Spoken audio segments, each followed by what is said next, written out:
दोस्तों, ये कबूतर रेल की पटरी पर आम का पेड़ लगाती है और उसमें पानी डालती है। धीरे धीरे आम का पेड़ बड़ा हो जाता है और उसमें आम निकल आते हैं।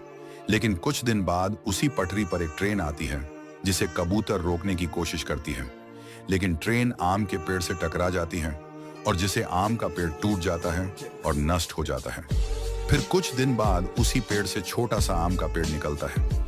लेकिन फिर भी कबूतर रोने लगती है क्योंकि किसी ने चैनल को लाइक सब्सक्राइब नहीं किया।